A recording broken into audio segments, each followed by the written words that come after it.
Alrighty, welcome everybody to the podcast. I hope you're having an absolutely lovely weekend. Ladies and gentlemen, the chat has fired it up for a hype train straight off the back. Big shout out to Mr. ADKQ, Mr. Teabag, and Primal coming in with a massive 5-bag and a 500 beauties. If that's the way to start the fucking podcast, that's the way to kick it off. I appreciate you guys. Welcome. Today's subject, we are kicking it off with the DayZ learning curve. It's something I've always wanted to bring up on the podcast and run through for new players. So we'd love your opinion on what we're going to talk about. And of course, hang around and listen. You may learn a few things.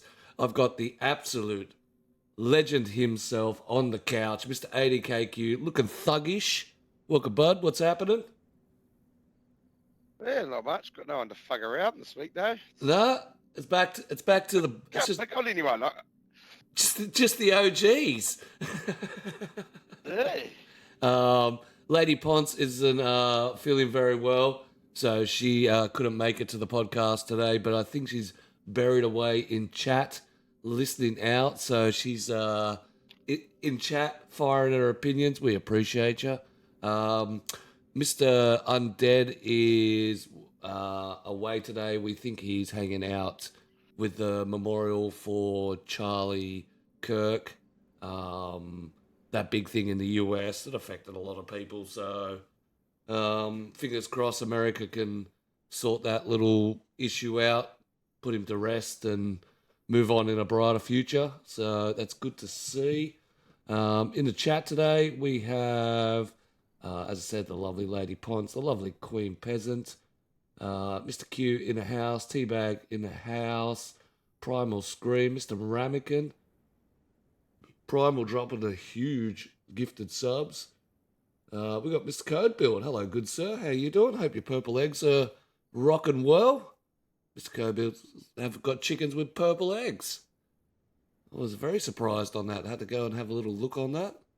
I hope I get coloured eggs when I get chickens. How do you get purple eggs? What the hell? Yeah, they're like an off-coloured, a purpley look. I don't know. He's got purple chickens.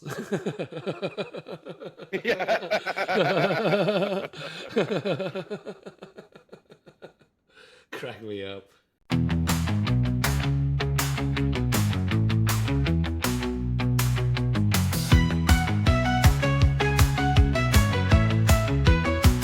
It's the Peasant Podcast.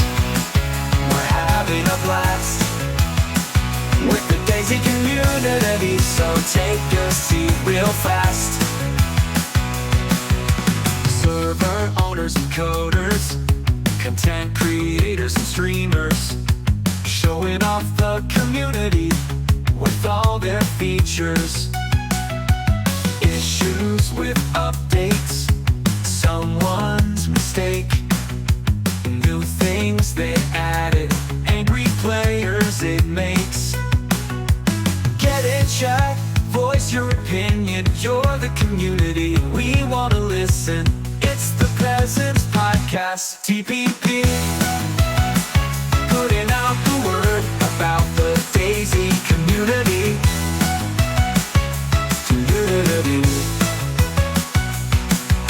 The greedy peasant, the host of the show, with over 12,000 hours, DayZ is all he knows.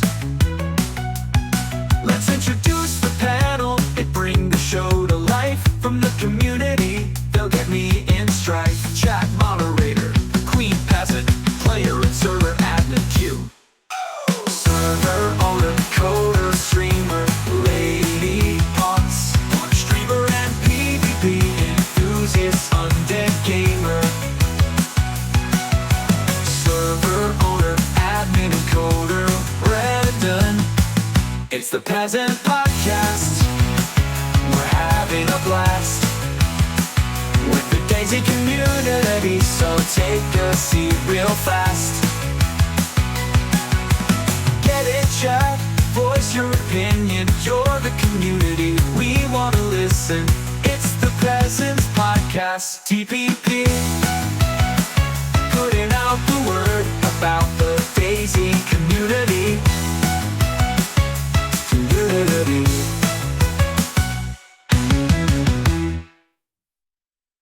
Well, first of all, we're going to dive into our monthly server promos. So kick back, check out some of these servers.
All right, if you'd love to get your server up there and promote it, you are more than welcome to. Just hit me up on Discord, make yourself a little poster, and we can fire that away. I appreciate you guys for the hype train. Fuck, I love that song when it kicks off. That's code itself. We have brown, blue, and greenish purple. It's from my lavender or pink, whatever the fuck that says. Must be the type of chicken.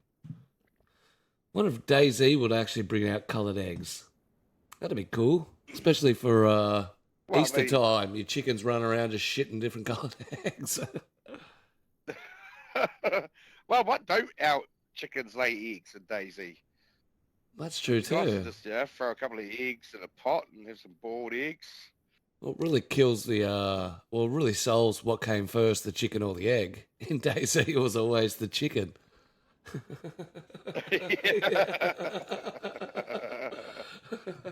Tell you what, can't call a freshie staring at a gig guy a chicken. First thing he's going to do is run at him. 100%. All right, so today's episode, we're going to be talking about the learning curve of DayZ. DayZ being as popular as ever. We're going to talk about the different stages of players and the process of advancement when it becomes, starting fresh and ending up geared.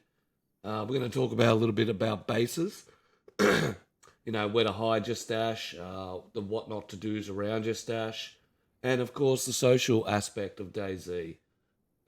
Things to be aware of before interacting with other players, acting sus, if the players are acting sus, and what to do. So a whole variety of the learning curve that a lot of us go through. A lot of us start off, in the midst of the coast with no idea what to do, fresh as a daisy. So first of all, we want to run through the types of players that you'll run into. Of course, there are fresh spawn players, and fresh spawn players go up to a certain point. Those players then become a kitted player. A kitted player being that mid-tier run, and of course a fully geared player, which you see walking around in some of the highest tier stuff. So first of all, a fresh player, or a fresh spawn, as they're called, a Bambi, as they're known, found mainly around the spawn areas of all the maps, usually along the waterways, coasts on Sakau and Chinaris, and the river on Livonia. But the question is, how do you define a fresh spawn? What are some of the characteristics that you would say, hey, that person's a fresh spawn because of what? We really like to ask the chat what they think and get their answers. But obviously, straight away, a fresh spawn in a t-shirt that you spawn in, the shorts or the pants, the 3/4 that you spawn in, and no other gear is always recognised as a a fresh player. Some other Yeah, definitely attributes, clothing. definitely clothing, definitely puts it down to how they look. Using street or workwear clothing, that's usually a good indication of they're fresh. Um, any other indicators? What's your indicator of someone being super fresh, Mr. Q? Definitely has to be the clothing. You can't really miss that, especially in maps like Sakau and that. Instantly your goal is just trying to get out of freshness and changing your clothes so you don't freeze to death. But I think also if you've got tools on your back, basic tools that you find on the coast as your melee weapons is a good one. To carry a shovel or a hoe or something on their back, it's another good identifier. Actually, that's 100% one thing that I didn't put down is a improvised weapon, a tool, a fucking an axe, a crowbar, a fucking tire iron, those sorts of things. Mr. Code wrote a school backpack, definitely, crop top, Yeah. pants, t-shirts, no weapons on the back. Ooh, that's yeah, no weapons on the back. But could be packing a pistol or hiding something in his emojis, as they used to be. Queenie with the dry bags. That infamous dry bag that we know as the freshies, those bright coloured bags. Small amount of storage space. So those small bags, those 15 and 20 slot shirts, jeans, those sorts of stuff. Low tier guns, maybe not as much of having no weapons on the back, but a BK-18, a random shotgun. When it comes down to the tools, the shovel, it's back in the day that a freshie with a shovel was one of the most dangerous things you'd find on the coast. Um, Oh hell yeah. Now it's a sledgehammer. I feel that sledgy with the freshie with the sledgehammer is usually the one to fear now. The 2-hit sledgy. So Well, you yeah, can power hit with the sledgy so long as they're not wearing a helmet. one power hit. Just one power hit. So, yeah. Freshie on freshie battles. If they were, yeah. Well, the thing is, those tools you can still carry all the way up to gear too, because they'll do the same thing so long as they're not wearing a headgear. Yep.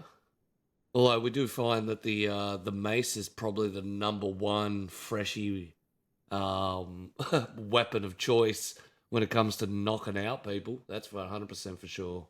Oh, God, we love the mace. I've had so much fun with the mace. Yeah. And it is funny how it's not widely used, and people aren't hunting that historical areas trying to find that mace.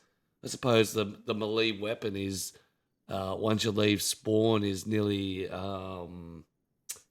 obsolete when it comes to sourcing, when you have the right melee weapon. For me, it's the knuckle dusters. I'm a big fan of the knuckle dusters. They're small, they're light, they last quite a long time, and they're very indistinguishable from just normal fists. Not many people pick up the wearing Like that. knucklers. 3 power hits to the knucks will knock someone out too. Yep, especially if you can jam them up too. So being a freshie and these particular items, where is the best place to get some of these items? Well, being fresh, your first missions are obviously trying to get your food, your water, and stuff up. I find always on official, there's a lot of posts saying, "Hey, I can't find food. Hey, I can't find food." I find a majority of my food and supplies in cars. Wrecked cars are just the gold mine for any new spawn player, and a lot of people don't check them. Opening up the boot, opening up the doors, checking on the seats, checking on the floors, even checking on the front of the car next to the windshield. It sometimes spawns. That's my usual gold mine. I'll check cars before I check housing and stuff like that. Unless it's a set building like a police station, medical, fire, or something like that. See, mine's always go to is zombies and fruit trees.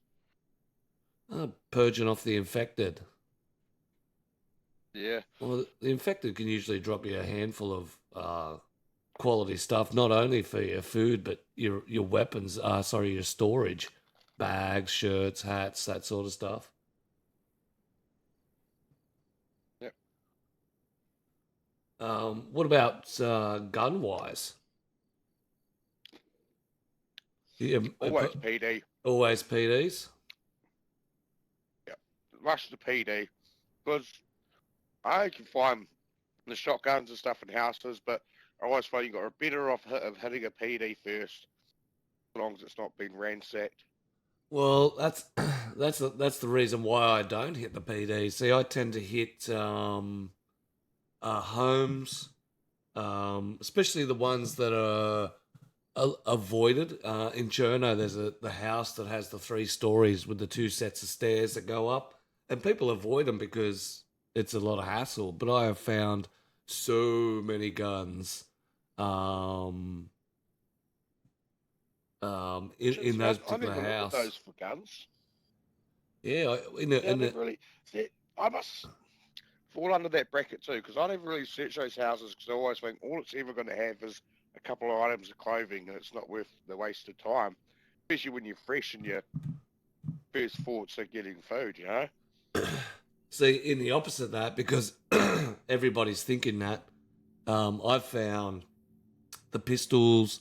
I've found before the tier changes. I used to find Mosins up there when Mosins were more of a coastal weapon.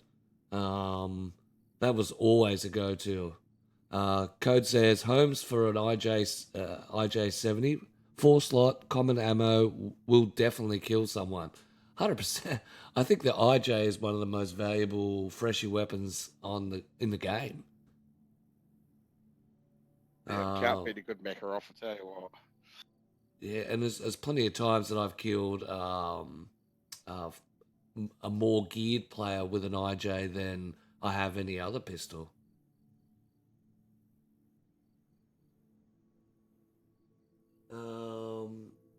So with finding your weapons and gaining yourself the ability to call yourself fresh with your guns and stuff, how do you handle someone who's fresh? What are the things to watch out for? We all know that the fresh player has nothing to lose. They are the master of deception. They're happy to put their life on the line 100% of the time to murk you for a better gun, a little bit of extra gear. But are freshborns, at what stage are freshborns still friendly, and at what stage are freshborns deadly? I think you look at fresh spawns as always deadly. One, they're either going to want to take what you got, or they want to kill you because you got bones and rope. So I'd never ever You're a trust fishing freshie. rod. Always put them down. Yeah, you know. DIY fishing rod out of freshie. See, when it comes to Mr. Rakan, hello, good sir, how you doing? When it comes to fresh, it comes to a point where I'm physically armed, either with a decent weapon on my back or some form of pistol. At that stage there, I then a suspect of everyone. But before that, if I'm as fresh as DayZ eating, I'm happy to walk around, talk, interact, dive into freshies. But it's as soon as I go from that super fresh stage to the next, the top tier of the freshie, where you're, you got your streetwear, you've got a small gun. That's the stage that I start to murder them. Yeah. I guess is that the difference of finding someone, say, in Lower Berry to finding someone in Upper Berry? Because usually by the time you get to Upper Berry, you're at that second stage of being a freshie. Yeah, being fresh off the coast. I find if you're pretty much dressed in the same fresh gear as me, I'm happy enough to run with you and progress. But my paranoia kicks in where I have more stuff than you, and it's more advantage for you to kill me than it is for me to kill you. So on the other side of it, then, as a freshie, when do you start fearing people that are above you? At what stage gear do you start looking at people going, "Oh no, I might not go push that guy yet"? Well, anyone that's got a gun or like is kitted or is geared, and I'm fresh. If I don't have a weapon like a firearm itself, then I won't go anywhere near them because there's especially if they're like in a fresh town, they're shooting everything. You can hear AR fire, racking off sniper shots. They're obviously in a position where you're not going to be able to do much. So you really need a weapon to be able to knock them and then rush them. But if they're just wandering and you catch them off guard, I'm flogging them with my apple. Yeah. You know what I mean? So, Yeah. I'm not going to consistently rush in and get myself killed repeatedly and be cannon fodder for geared players. But if the if the opportunity came up, I am taking it. I am risking it for the biscuit because I am fresh. But I'm not going to I go and wonder if that's that. yeah, go. No, that mate. This is why I used to really enjoy a lot of role play servers because you get that enforced having to respect for life. You can't just run into a situation to get killed just because you want their gear. Do we have too much of a no fear problem when we're fresh in DayZ? Should there be some sort of respect for life added into it? So when you're fresh, you gotta actually care about yourself. Yeah, maybe they should add something like a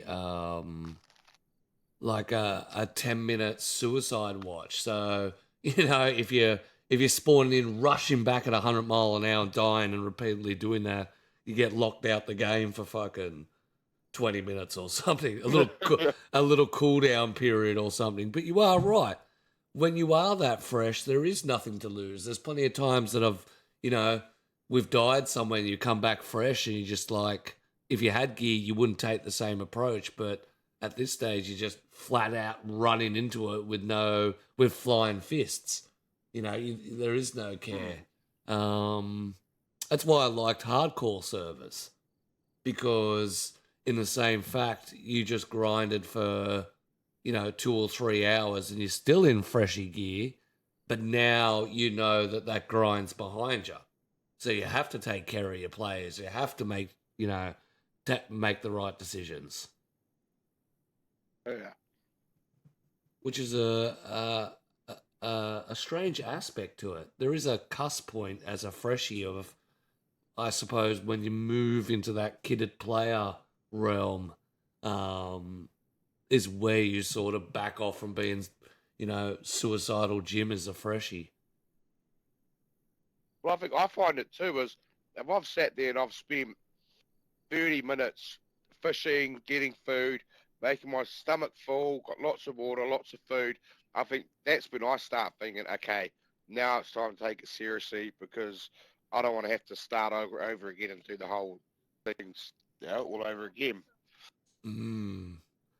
Once you're off the coast, that's when the guarding happens. Well, even before I get off the coast, once I get that full belly and the pockets full of food, then I start thinking of right now it's time to move off the coast, but Now it's time also to get the fuck out before I walking get robbed from for all the my shit. from the coast. Yeah, that's it. Yeah. Co-build says, always deadly, however, I'm happy to talk until I'm ready to leave the coast. The second I leave the coast, KOS. Nice. So yours is more of a territory thing more than a style of what your players at. Mr. HXC, hello, good sir. Loads of people play just to just mess around, which is fine because it's a game. However, as a server, you got to try and create a culture where that's not welcome. That's a hard thing to do, very hard thing to do. Trying to get a culture around your server. DayZ's culture is exactly what we talk about. The freshie who has no fear, the geared player who's mowing down the freshies. That's become part of DayZ. I think it's starting to expand a little bit more, especially with how much inland action you're getting now on official. But yeah, the culture is still completely not in there. Code says, usually I'm ready to move it on in about 30 minutes. Even Sakal, white stats, I'm gone. 100%.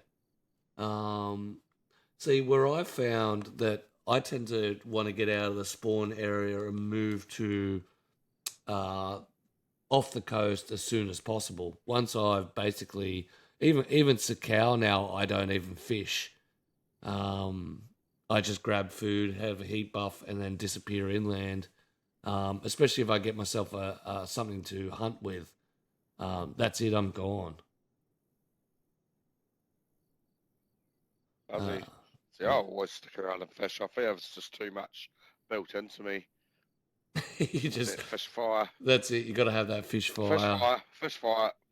Like it's a great stat. And now on Sakal, you can find yourself a little rock.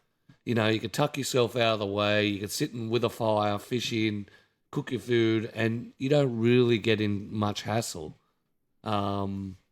For me, Definitely it's not like it used to be. no, not when it was a scrummage. But for me, it's more of the fact of usually on a high pop Sakal, which there aren't very many of, but it's more of the loot's already been each area of starting town, if it's not one of the major cities, is I find that once you've looted that small town, there's not much left. So once you start walking through and all you find is clothes, that's when you sort of, I'm like, okay, somebody's here. And I usually just run straight to the well and find them and murder them and take all their shit. I've done that a few times. But, yeah, the fire and fish method is a lot easier these days. I was wondering why I wasn't seeing any messages on my Twitch. It was bugged. Hello, everyone. Mr. Ramekin, welcome. And glad to see your Twitch is fixed. Bro, I haven't fished in so long. I used to be the meta, but no more. What changed your... what's changed in your run-through code? Fish fire is a must. Hey, Yachty, what's happening, bro? How's it going, boys? That's it's funny how you go from one meta to the next. See, I find I'm impatient. I think also that's my problem. it depends on what map you're playing as well, because every map does have a different meta for that start off. True. Daris, it's run around fruit trees at first, then search some zombies, find some stuff for a knife, maybe have a fish and then gap it out. Livonia, it's definitely hunting. I find hunting a lot more easier. Then Sakal, have to fish. I don't know any other way on Sakal. I hate it. Yes. Yeah, well, it's funny that is. But you are right on the on that particular thing. Chinaras for me is fruit trees straight off the bat, well, and then get off the coast. I don't even worry about getting gear and much anymore, depending on where you spawn too. Spawning is, I think, spawn location is a big key to how you run your character. Livonia, Official, yeah, go. official Chinaras I think you could almost survive just off fruit trees. Oh Get yeah, that much of it to spawn. yeah, 100%. Especially when the service popping. You got a popping server. Mm. Fruit is, I think, overdone on Chernarus. I think there's way too much. In the code files themselves, there's 140 pieces of each fruit, and each tree drops 2 pieces. That's a lot of fruit, and the mushrooms, and Yeah, all big. that on top. I found within 5 minutes and a few Zeds, you usually got food and a small stone. You have about 10 minutes before the cold is a real issue, especially on Sakau. Mr. Noah in the house. Hello, good sir.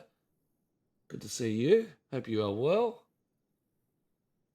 Even on Sakau, an IJ or BK are rather common, giving you the meat than fire than inland. Well, that's the way I run Sakau. I run.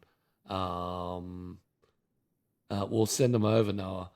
I run as soon as I get that particular weapon that I can hunt with. I'm straight inland, and I'll have a fire in the bush.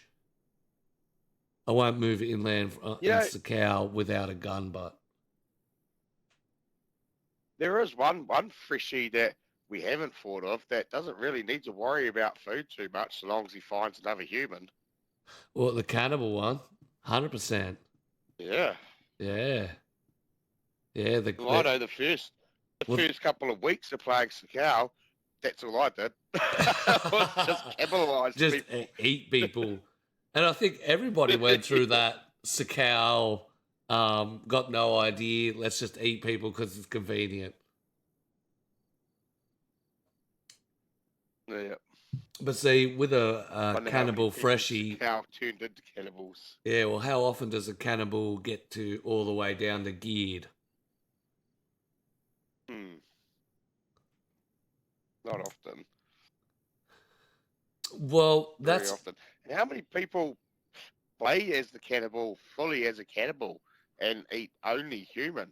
A lot of people I find will do it at the start just to get themselves up and going, and then you find they're starting to eat normal food after that. yeah. But you still got to eat. And regretting, Yeah, regretting all that's of their it. choices. You still got to put up with the what do you call it? The giggling and stuff like that, and the slow death.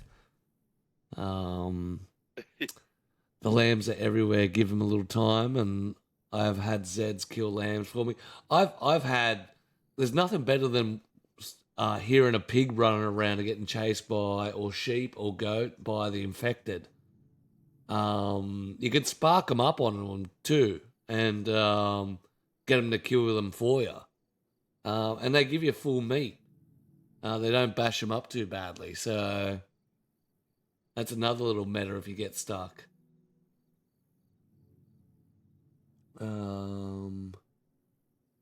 To be honest, I have more fun playing with barely any gear when I'm fully kitted. I'll skip down. Where'd that go? There. Fully kitted, it's not so much fun to me, but I love eating people. I find that I prefer to spawn in fresh. I hate spawning in geared. It's I can't warm up. It takes me a little while to warm up, and I've got that paranoia.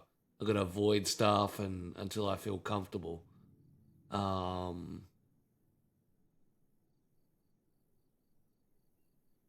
don't know what Noah said there. Something about like Saturday runs. When's the next?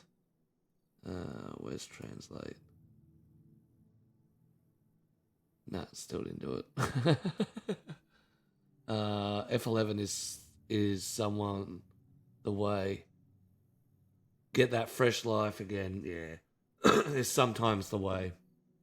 100%. Should have smoked instead of drinking today. Never thought I would say, but I hate alcohol. Oh, well, you get too used to that. Whoa! Yeah, that's a fucking... Yeah. Someone capture that. Means means you're growing up, Noah. 100%. Co-build says, mid-tier is my favourite time if you ever have to have a good fight, but not long enough to have that gear fear. See, I'm Yeah. 100%, 100% agreeance. I think that's the way that the devs are trying to push it, because that's the way it feels like playing the experimental now, is they're trying to keep things more mid-tier rather than just going from low tier to high tier. You know, which what it seems like now on official, you go from low to high really, really fast. Yeah, I'm a massive fan of mid-tier runs. I think that's, run around with a BK 133, a slap together, maybe a CR 527, even a BK 18 and a BK 12. That shotgun,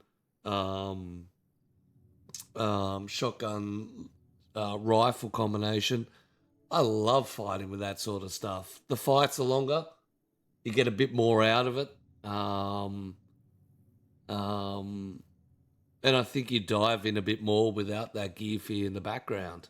You're just like, yep, fuck it, I'm going in now. I'm either doubling in my gear or I'm going back to the coast to redo what I just did. They're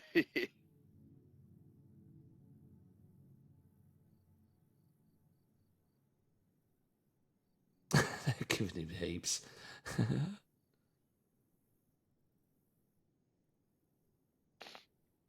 Yeah, bloody ads. Please interrupt us for this commercial. Are you sick of ads? Well, I tell you what, yeah. If you don't want ads, easy way to get rid of them. There's a little purple box on the top that says subscribe. For a whole month, you can get ad-free on the Peasant Podcast. 25% off this month only. September, I think it's called.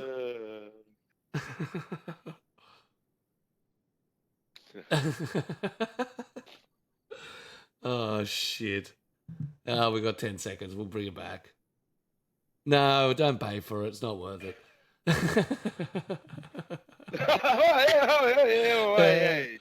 That's it. All right, so back into it. Where to get? But yeah, mid-tier gear. I think you are 100% right. Mid-tier gear is the way to go. It's a favourite of mine. It's how I set my server. Flip side is designed with that mid-tier run and high-tier being in the tunnel system. To the point where you'll find Mosins and CR 527s are like Northwestern Airfield and Tizzy. That's the high tier of the mid tier, I think. And I think you're right. If they do roll this loot economy out that they have on experimental, I think it'll bring back a lot of the elements that are now not as feared, like the heli crash. Like, you used to be paranoid walking into a heli crash because as soon as that heli crash, everybody's going to get that stuff because that's where the good stuff was. Now, I don't even worry about going into a heli crash. And I think that's an important part of DayZ. Yeah, it's having that fear. Yeah. Think of it is this high tier gun at this smoking wreck going to be worth me getting killed?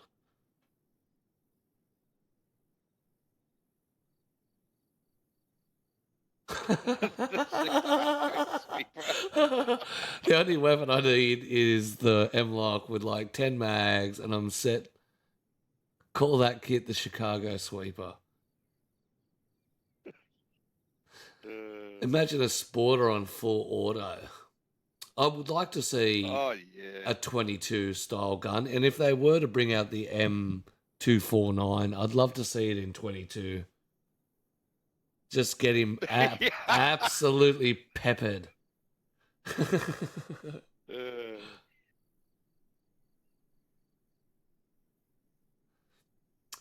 I'll be honest, don't even remember the last time I ran Cherno. What map are you rolling, Code Build? You're fully hooked on Sakau.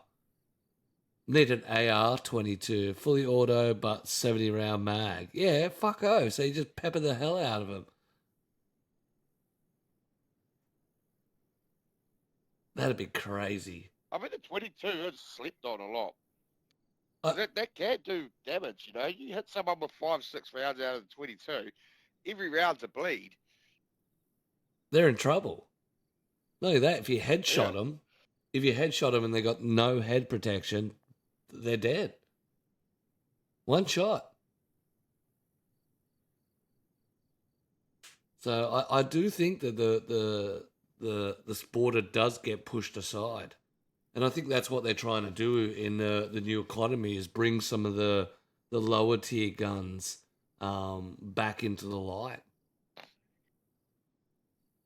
Yeah, definitely the ones that nobody ever picks up or uses, or you know. Yeah. Or dismisses or burns the clips and then drops them. All right, so we're going to move on to from the fresh player to my favorite range of gearness, the kitted player. Now, the kitted player is, supplies include basic meds and equipment. Obviously, you've got food and water. Two different ranged weapons. Some body and head protection. And repair supplies.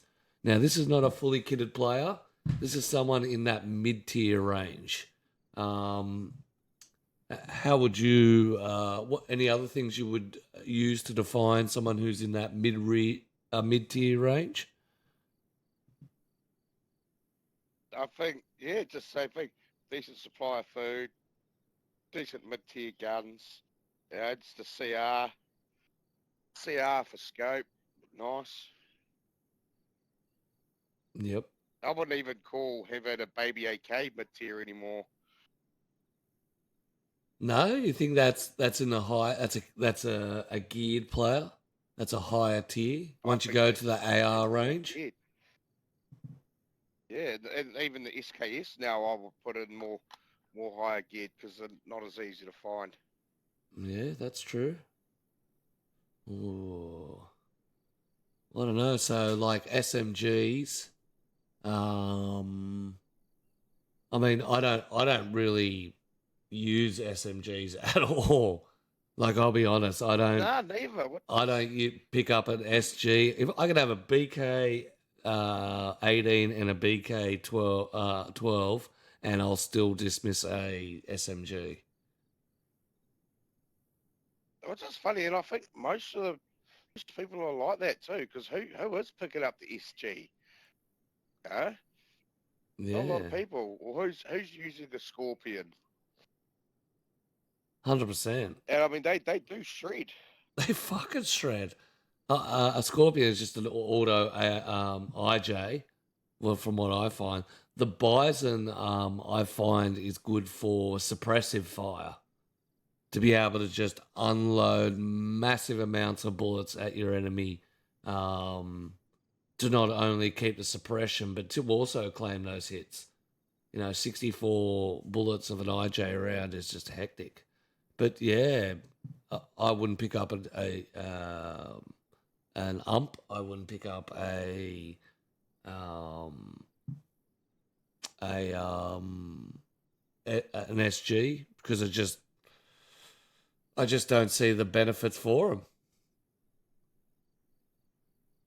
It's funny that how people are like that because I see that a lot too.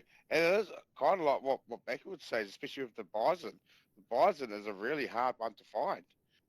Don't really see a lot of Bisons. No, I'll agree with that. They are more in that higher tier range now. Yeah, and that military level 3s.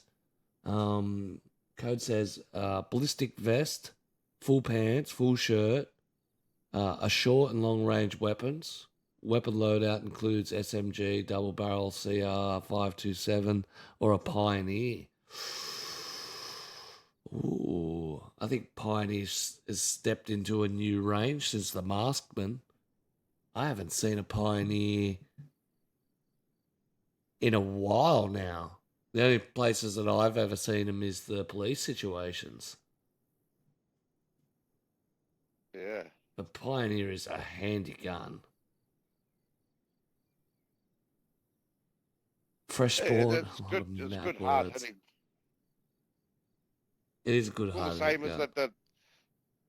the mini Mosin, I call it, which is the same one that you can find in police situations. The little sniper with the Mosin, Oh, built-in the Mosin scope. Even that's a good. SSG. Yeah, the SST. That's another good mid-tier sniper if you need one. Facts. And it acts like a sniper Especially, that just doesn't have range. yeah, well, especially with the sniper scope being a lot more harder to find now as well. Yeah. Well, that's true too. Built-in scopes are a big advantage. I know the Longhorns are very handy to have, especially in that low tier, mid tier run. Yep, Cody, you're right. The rider jacket is far more difficult to find. That's why as soon as I've got mine on, I'm fully kitted and nothing else matters. Yeah, no, you're right. They moved that to high tier housing. So level 3 and level 4 housing. So you're looking up the back of, Novi Petroka. You're looking at, Zelengork, those sorts of areas. No longer is it on the coast.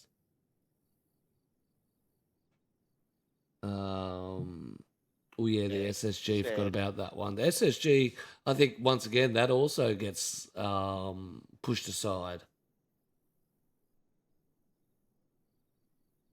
100%. That is such a little handy weapon, especially moving into that kitted run, and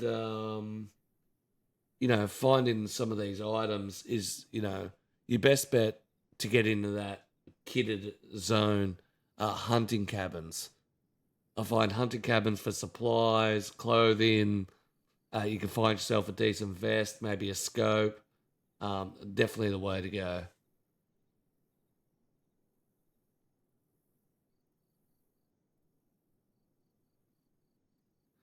No scope Longhorn feels so good. If you can hit the fucking shots, it's got a terrible iron sight on it. SSG gets pushed aside because it sucks. It does, but only after 200 meters. Under 200 meters, it's a scoped BK.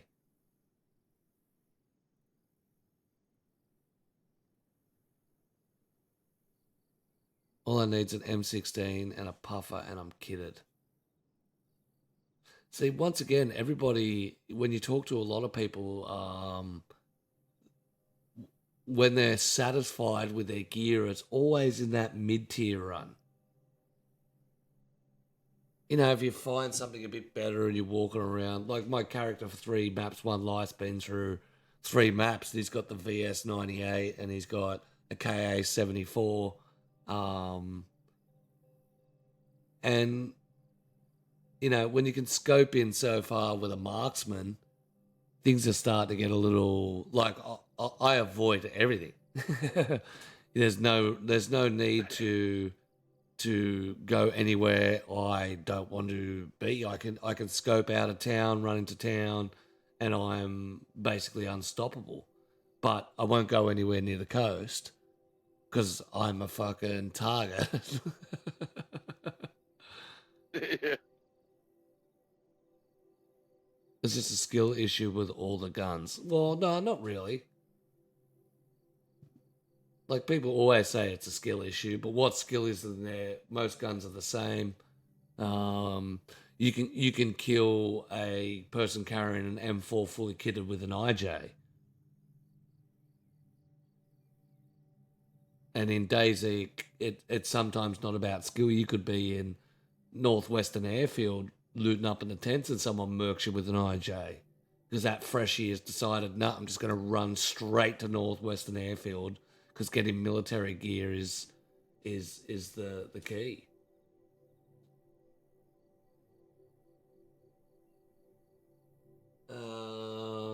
So once again, how do you deal with a kitted player?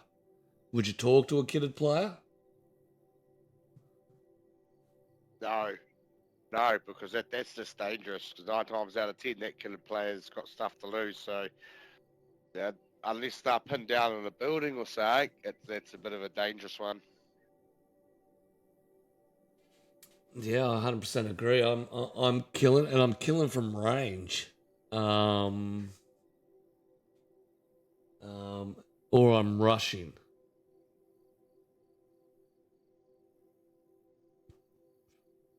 Gotta yell at them, make them think they hear shit, scare them a bit. Yeah, well, I mean, to be fair, that's kind of how I play it too. Is you're gonna die, and all I've got's a BK-18. got a sledgy. Gonna come in there. If you come out with the gun, hands up. We'll save you. We'll save you. We'll spare your life. They come out. You just got a sledgehammer. Emote BK-18. I don't think you can do it anymore. You can't emote a beak with the gun in your hand. You can't hard it. Yeah, nah. No, I think they stopped all.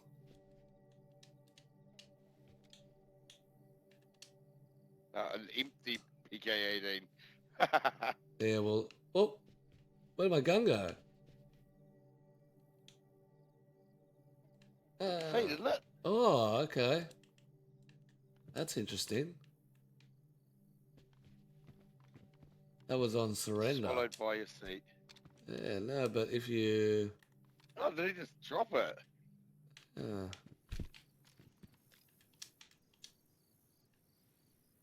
Oh, shit. That's new. Yeah. But then it doesn't continue the pose. Oh, yeah, it does. The time it did. Oh, that's interesting. God, now. That's there. Oh, I can't see it. Oh, you can't see it. So it's glitched it. Yeah. Yeah, because I don't have wave. I can sit. I can't dance. I can't heart. I can't time out. I can rock, paper, scissors with it.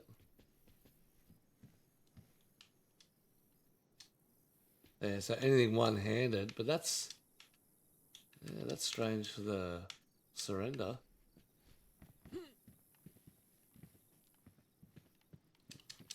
Oh. That's quite cool. I never knew you could do that. No, I don't either. That synchronized He city. hands up and just drops the gun. And drops the gun.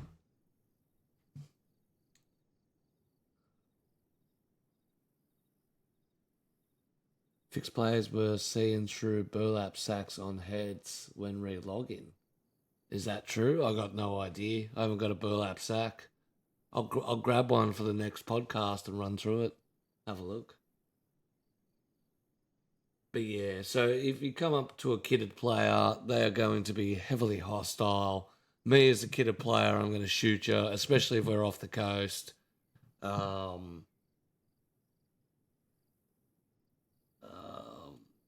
Definitely a must watch out for.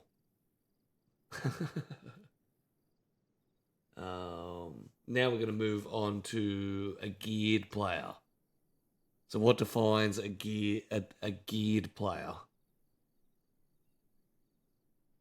Oh yeah, that's a good one. Um, So what? We've definitely got an SV-98 for marksman. Yep. So high tier weapons. Yep. Yep. High tier weapons, high tier military clothing. Yep. Even camouflage gear.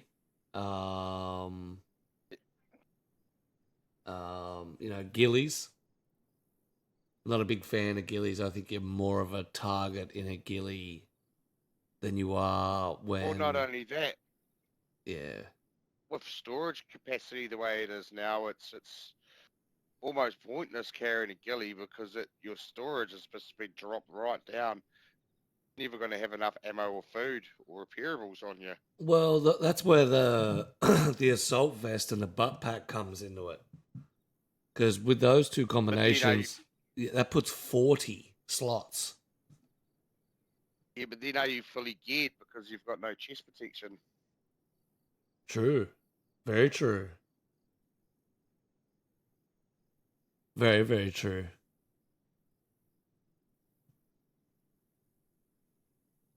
Yeah, very, very true. I mean, to be fully geared, I think you definitely have to have plate carrier pouches. Like in-game gear has to be plate carrying pouches. Has to be the full protection, the walk-in tank. Yeah. Yeah. See, I don't know about that. I think a ghillie person's is fully geared. I think a ghillie is running the light version of the geared player. Whereas, you can either have the tank or the lightweight sniper. You're running you're pretty much in No, trees. Your mic went crazy. Shit. No. If you're wearing a ghillie, you're sticking to trees and bushes. You're not being tanky and just running through towns. Yeah, agreed. 100% agreed. You are just sitting still at Northwestern Airfield, at Tizzy, at those sorts of areas, just picking players. Whereas I find an armoured tank is more of a survivalist.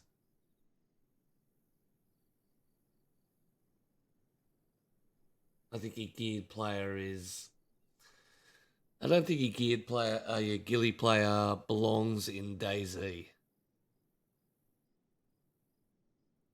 Well, I think they do have a place. They definitely do have a place. I mean, you got to think, and DayZ still the army factor to it. So you're still going to have a very geared player or someone that's a trained sniper because there's still going to be regiment, little bits of the armed forces still around. Oh, 100%. It's not just going to be all civvies. 100%. I think we'll be ruled by the armed forces. If it ever came to fucking occurrence, military would step in. Actually, I was watching a documentary on America's plans when it comes to apocalypse, and they've got plans on different styles of infected, from your everything from your virus style infected right up to even the evil magic, as they put it, and how to deal with, to the point of where,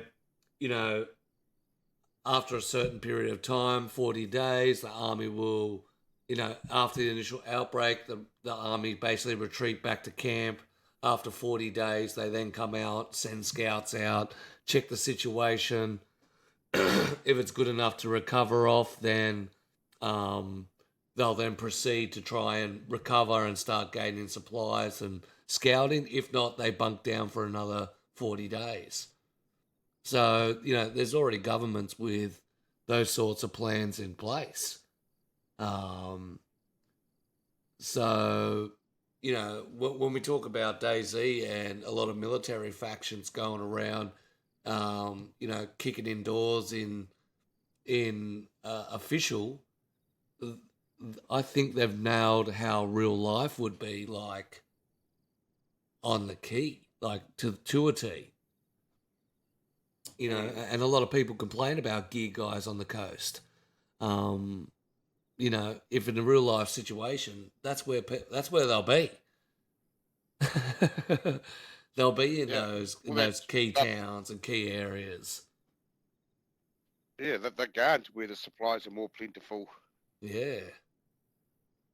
So, DayZ does mimic quite a lot of the real life aspects of what would actually happen. Oh, Yeah. we sat set over here in the US, got bunkers, got guns, we ready. Yeah, but it won't be the common. It'll be the military fighting the population as well Yeah, I think so too. as well as whatever outbreak would occur. But it was a really cool documentary, and the reason I watched it is because um, of the reflection of DayZ into it, and it was just funny how we look at you look at a high pop server that has he's got the jupers, you've got all that on there. That's what you're looking at as real world aspects. Groups of nobody cares, armed to the teeth, just tearing through people. Um, as a freshie yourself, you should be booting out of those areas 100%. I mean, we all chase shots, but in real life, you wouldn't be chasing shots. It would be like, oh, there's gunshots over there. Let's go check it out. Unless you were out hunting supplies. That comes down to what I was talking about right in the beginning, that value for life, because in the real life situation, you're holding value for your life. You're not going up and rushing that fully kitted army dude standing on the corner waiting for his mate to come out of the shop that he's looting. It's him with a shovel. Charging at him with a shovel. He's just pulling rifle and killing you. But yeah, very, very interesting aspect. Of course, where to find these items. Most high tier weapons, guns, armor are in the later stages of militaries or in events. So bunkers with Livonia and Sakau. The obviously with Chinaras to helicopters, Tizzy, and Livonia, you're talking down south. But once again, events are the way to go. Gas zones for that super high tier. Yeah, and I think that the bunkers get slept on. Livonia bunker is probably a little bit harder, but Sakau bunker, you can pick up some decent weapons, especially as a solo. You can get yourself pretty kitted. In the game. Yeah. No. The Mosin's outside. You can find that further. I was waiting for that. I got it. Yeah. I was like, oh yeah. Oh, I got agreement. It's to be sweeping. All right. Nope. It's foreign cousin. But yeah, I mean, even the variants, the wooden VSD, the VSD really kicks ass now. It's got the 6 times on it. Gets a bit more run through. But yeah, I do think that the Sakau bunker gets slept on. It's easy enough to find the briefcase. Yeah, right. I spent 3 hours and gave up. I think that has changed. I've run around that volcano 4 or 5 times waiting for it to spawn and just not found the scientist anywhere. No. 3 hours, me and Ramekin.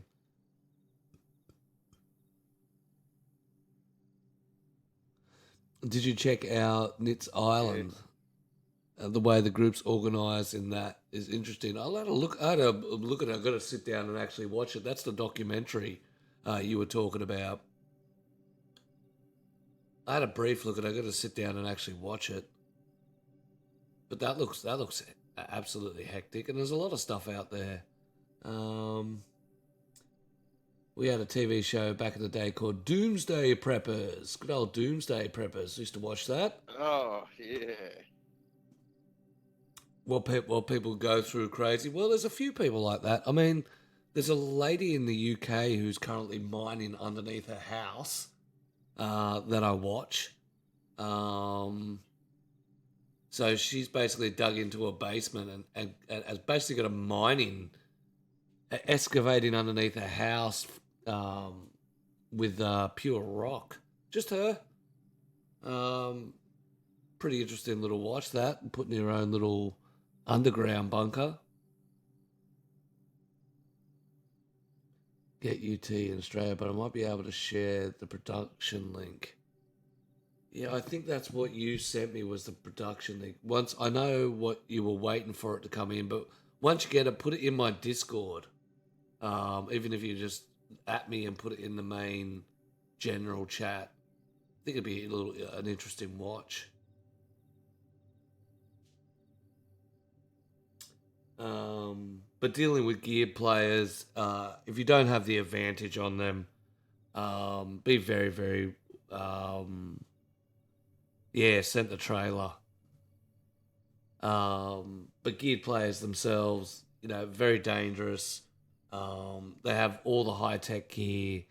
They can get you at a distance. They have, M4s coming at you with 40 bullets in less than a few minutes coming at you. Unless you're pretty much geared and have the advantage, I think it's best to steer away for your own longevity of life.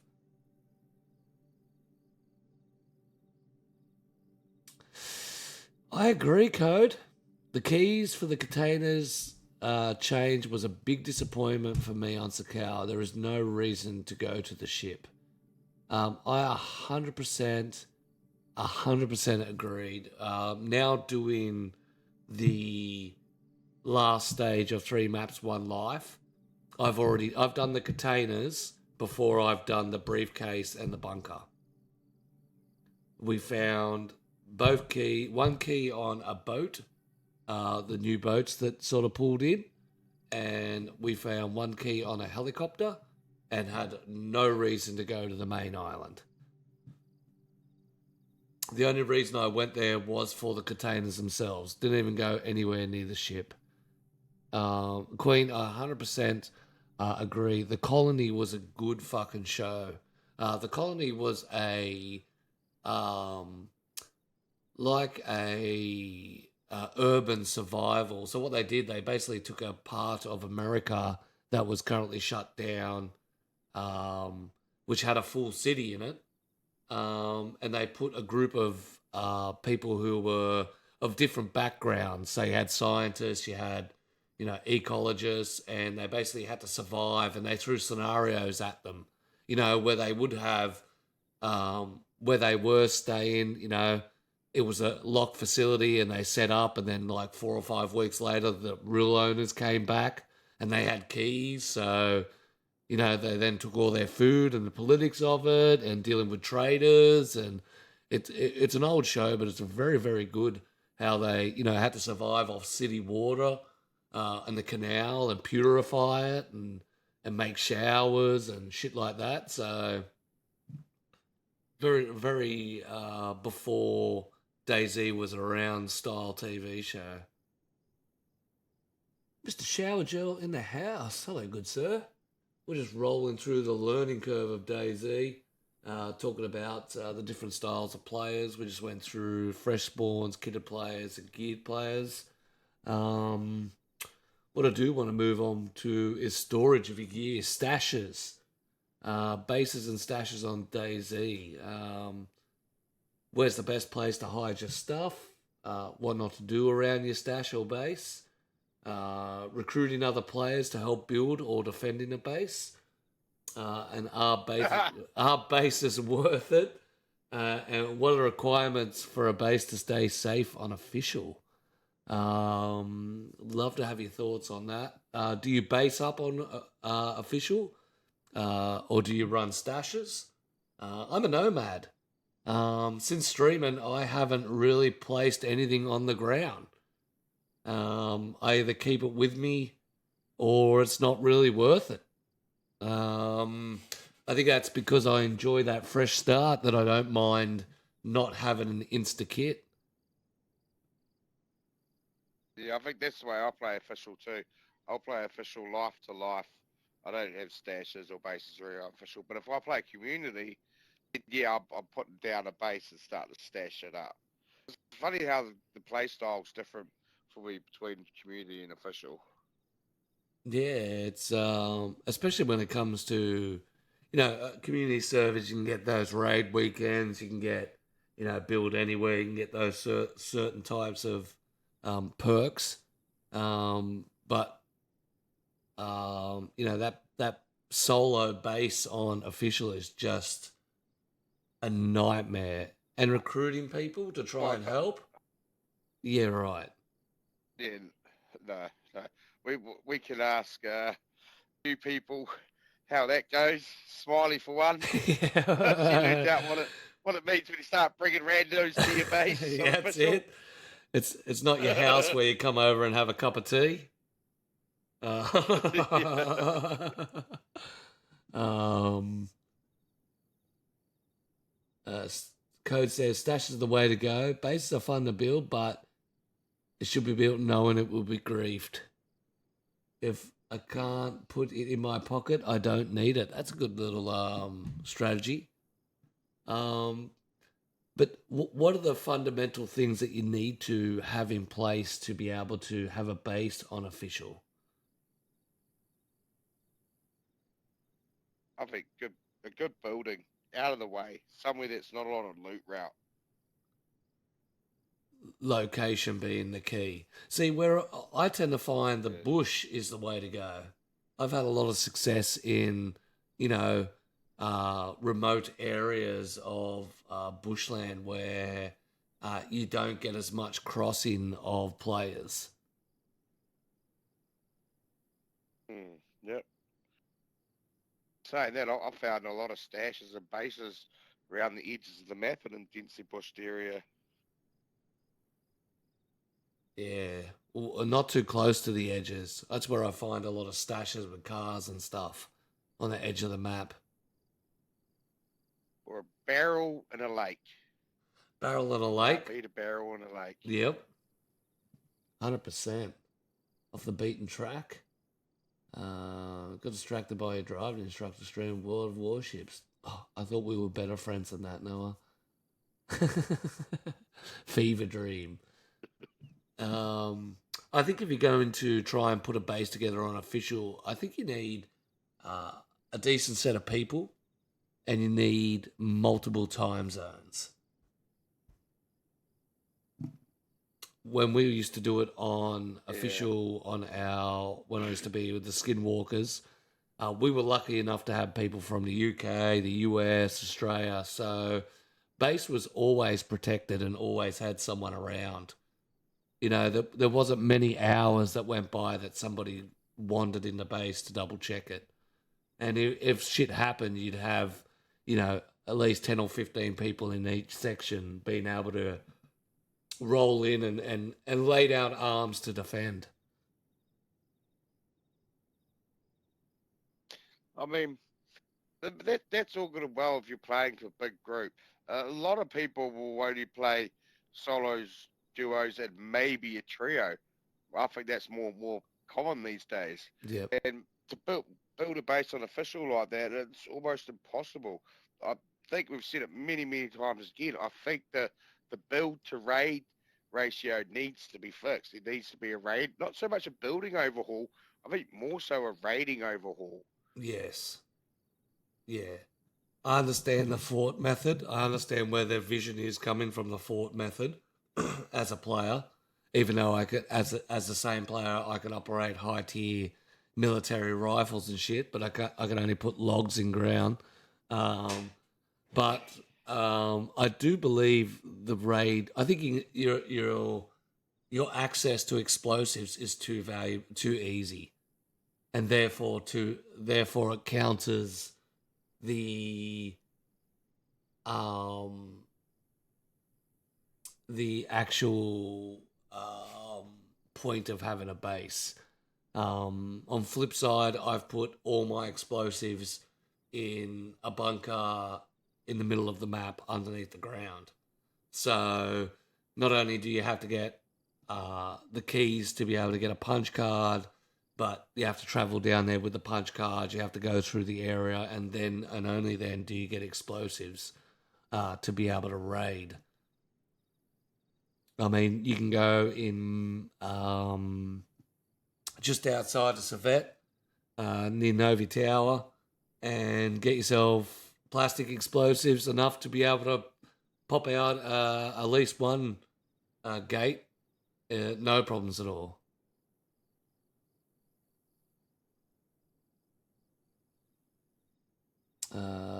Code says this is where we need a building update because I've always wanted to build a hunting stand. See, that'd be sick. Rather than just the towers, a hunting stand's still along the same sort of lines as pole and plank and that style.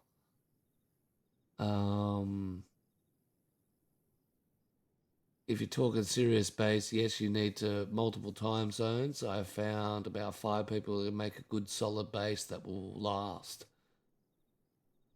Noah says raid queue more often. He should definitely stream, I think. That way we could raid him all the time. As a very busy person, solo is the way. I believe so too. We're doing some school and mate, I'm here for it. We're just talking about the learning curve of DayZ.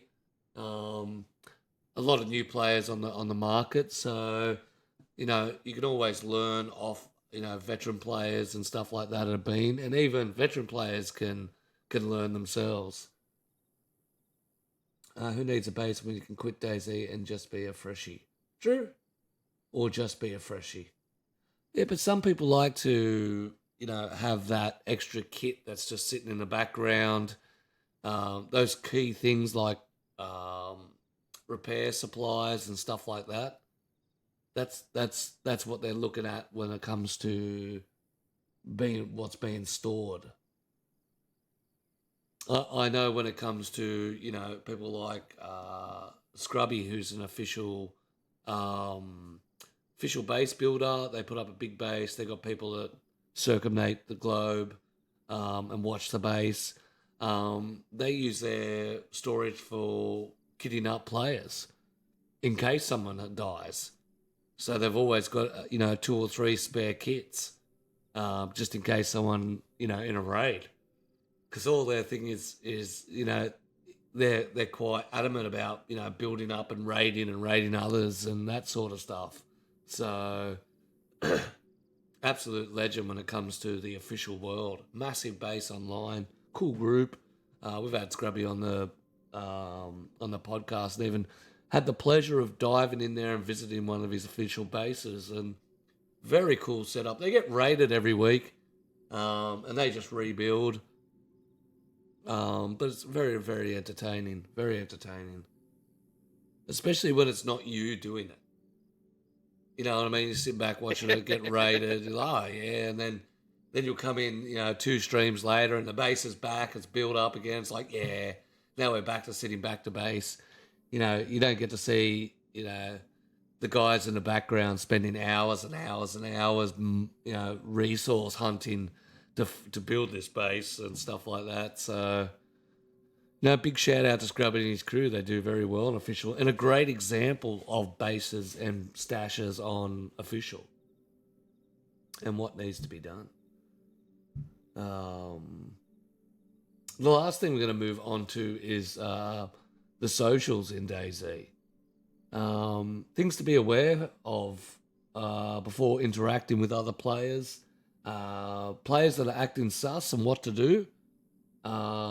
Things not to do when running with strangers. A lot of people fall into these traps. I lead people into these traps. It's one of my go-tos, especially when I'm, semi-fresh.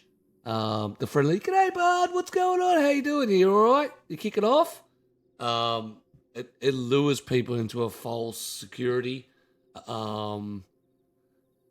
And unfortunately, that's where a lot of people get the shits, because they don't realize that manipulation and deception are a large part of DayZ culture.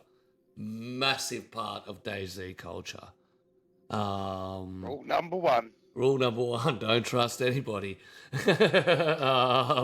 Even your friends. Your friends are fucking worse.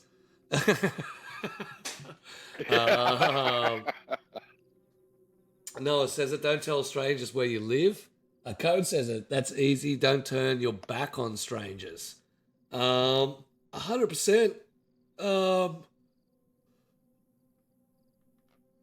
Making friends and getting together with a bunch of strangers on DayZ is some of the best fun that you will have. Um, I had an encounter where we did the Pineapple Crew. We had 11 randos. First of all, it was 5, and there was another group, and there was another greedy style person. And he disappeared and came back, and he had another 4 players. So we all got together. So we ended up having 11. And we just ran from Electro all the way around to, I think we got to Nizoy. And at Nizoy, we encountered our first geared player. And it was 2 Jupers. Now, we had rough gear. You know, some people had pistols, a couple of shotguns, blah, blah, blah. And we easily took them down. Now, the problem is when their loot got absorbed into the crew, things went ballistic. The group imploded on themselves because you had high tier weapons. There was only 1 or 2 of them, but you had 11 people wanting them. So a lot of people died, and that's where the group dissolved. As soon as you added in that high tier gear, that's where the group dissolved. So, you know, when you're starting to wanting to interact with players, you definitely got to think that all the time that this person is going to kill me. And a lot of people, when they find that somebody's acting sus or acting strange or, you know, have an inkling, they dismiss it. A lot of the times it may be just you being paranoid, but a lot of the times it could also be them running the game. Being muled is one of the things that people will do. Being muled is where you meet a rando, you take them on a loot run for an hour or so. You may get all the way to Northwestern Airfield, and then you put a bullet in them and take all their gear. Basically using them as a second person to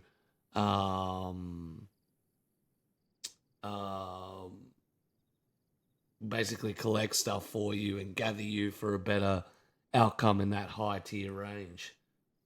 You are now my walking bag. Yeah, my walking bag. What's the things that you find that indicate susness, Mr. Q? Constant silence.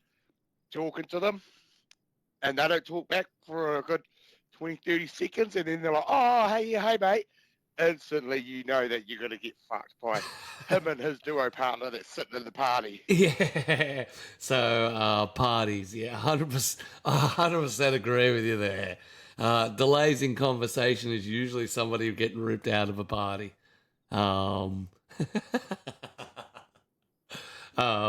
Also, that's we do the same thing as well. You know, we'll be in a party in ourselves, and yeah. Being fidgety, I think, is another one. Not quite settling. I know people like to just move and shuffle around so they're not a still target.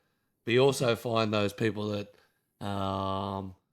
look like they're trying to line you up. You know, they put themselves in the best position between the doorway and you. They might move away from you when you're cycling through their loot. They might, you know, when they're trying to open food and stuff. If you're not comfortable enough to open a tin of food in front of me, I instantly think you've got a problem. Either you're paranoid or you're going to try something on me. Yeah, definitely. See, I think my problem is, unless I'm playing with friends, if I'm playing with randos, I'm usually the one that is doing the scheming, about to murder you for all your food that you just collected for me. And that's part of it. There's no sentimental attachment to that particular player. Like if I did that to you, I'm going to hear it the next week on the show. Where if I do it to a rando, No. if you do it to a rando, you're never going to see them again, or maybe not. You may see them, but you're never going to admit, oh yeah, bud, that was me that put a bullet in you after we ran for an hour and a half. You want to go for a run at Northwestern Airfield?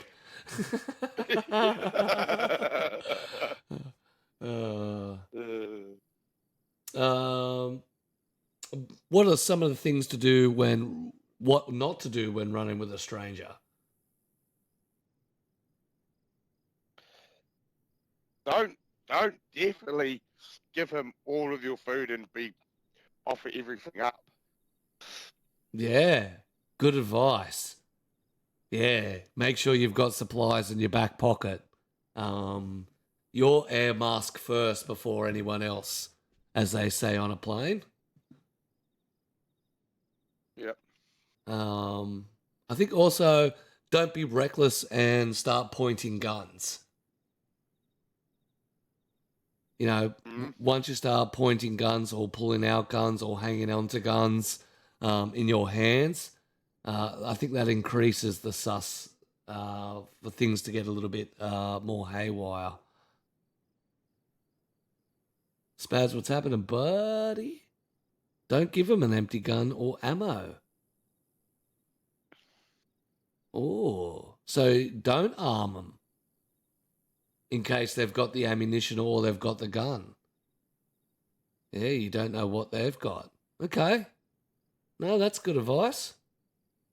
Don't supply them with the ability to be able to kill you. But surely there's got to be a stage where after enough time there's got to be guns that... Yeah, I don't know. I think that in that point of view, you've just got to end up having to trust them, because whether you give it to them or find one or not, if they're planning on taking you down, they're going to do it either way. So you're probably better off giving them a gun or ammo just to show that, hey, look, I'm all good. I trust you. Because if you start withholding shit from people, then they're going to start being like, oh, okay, it's a bit sus. He's not sharing it out. Yeah, he's got 6 guns. He's got 2 guns on his back, 1 on his hand, and 3 in his back.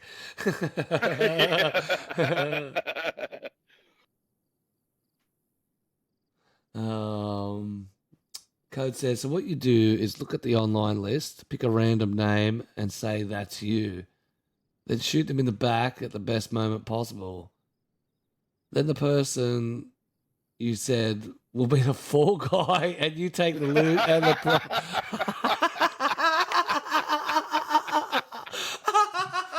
Oh, that's awesome. Oh, I love nice. Nice. The downside of that is you turn around, you give them the name, and they're like, that's my game. Yeah. How do you... Yeah. Or it's it's their friend that's on the Xbox party. Yeah. Caboose, hello. Good sir, how you doing? We're going well. No, but you've definitely got a point there. Once again, it goes down to the manipulation and deception in DayZ. And then some poor bugger cops an earful. Yeah, the DMs are getting blown up. You said piece of shit. That's it. We just ran 2 hours together and you said we were friends and you put a fucking bullet in me. Who the fuck is this?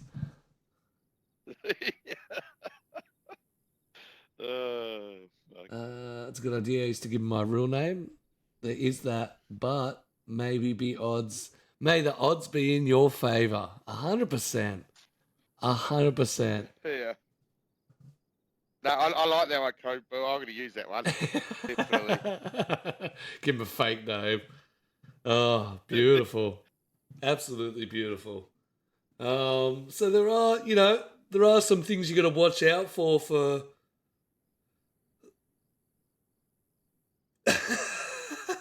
4K hours has made me one devious bastard. 100%. 100%. And it does that to you. The game of DayZ does change your perspective when it comes to starting in fresh and everyone's sunshine lollipops and to I'ma kill everybody.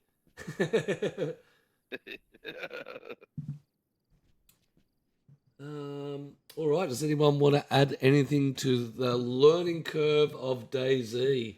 Good little discussion there. Talking about the different stages of a player, where to find some of the items, of course, bases and stashes, and of course the socialism of DayZ. Sometimes the socialism of DayZ can be quite hard and hard to pick. It's probably one of the most difficult things to pick up on. But yeah, I think it's one of the most funnest part of the game. I think it's what makes DayZ DayZ. Yeah, but there's no game other like it. It's the social interactions that we have on this game that make it so great. Yep. Even the violent ones. Yeah, good or bad. Good or bad, yeah. And I think you'll never get those things in other games. I mean, the situation where I was trapped in the Livonia bunker on the other side, and after somebody wiping out the rest of the team, it was a fresh player to the game who was kitted with the controls to the bunker and me on the other side. And just talking to him and negotiating, we ended up leaving the bunker together, which was probably one of the strangest interactions that I've ever had, but one of the most memorable. His life, he had all the advantage, and I don't know, I would have killed me and shot me and worked out how to get out myself, but you know, that's how it is. But yeah, we'll move on. You got any business, Mr. Q? Not this week. I think we may save our business for an episode, eh? We talked about it earlier. Oh, very much so. Very much so. That's going to be... I'll send you the details after. Yeah, 100%. Little drama going on into the DayZ world, which isn't unusual. But we are currently in talks with DayZ to get them on the show. It'll either be Marks or Scotty, the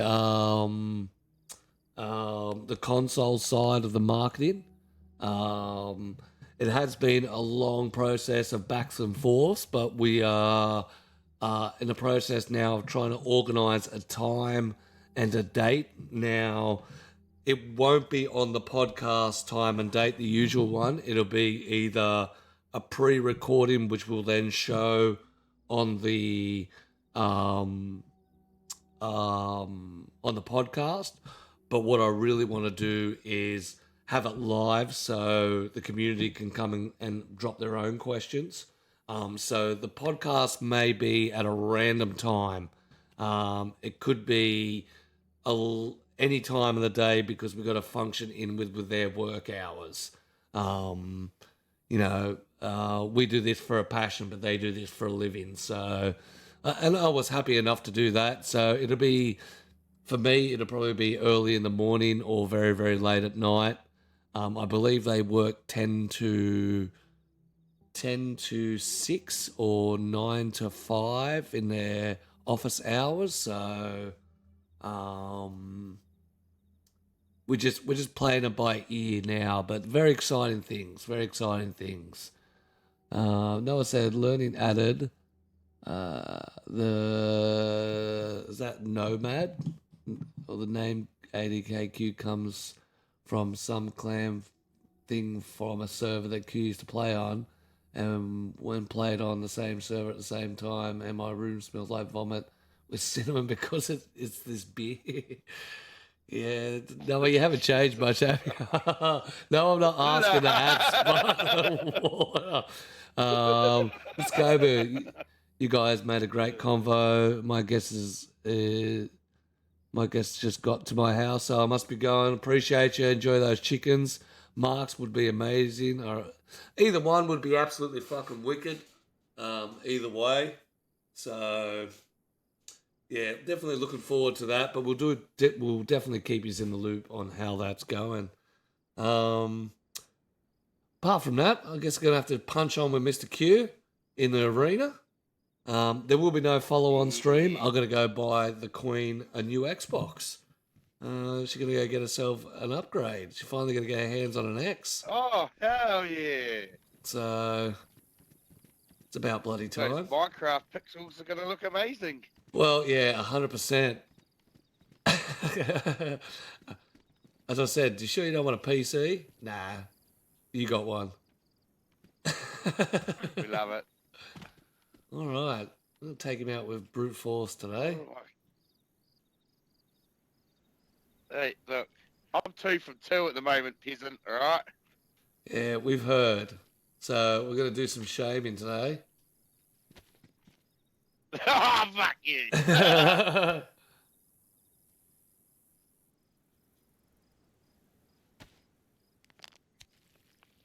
5 shots and a crossy.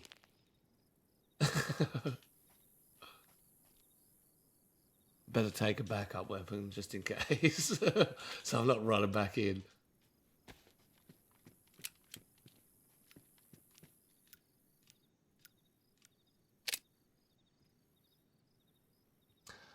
Oh, yeah.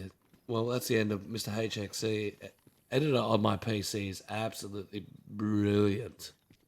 We got next week. We should have a new show. We're gonna have Zombie Bowling back in. I got a new lobby for the actual for the actual server. So going to be bloody wicked. All right, Mr. Q, you let me know when you're ready to crack. 3, 2, 1.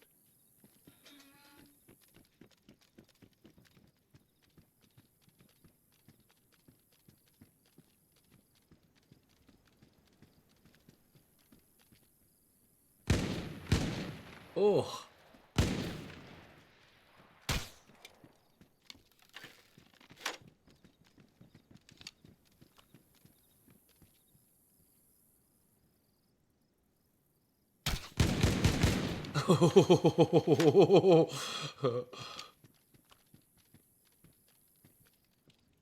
You can see his little antennas sticking up.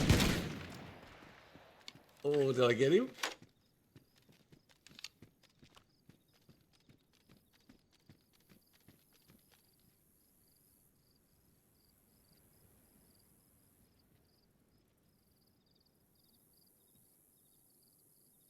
Yeah, we can see your antennas. Oh, yeah. 3 for 3 for Mr. Q. All right, ladies and gentlemen, that is our podcast done and dusted. I appreciate the discussion. That was fucking wicked. It's good to get into, the nitties and gritties of DayZ, and we appreciate you.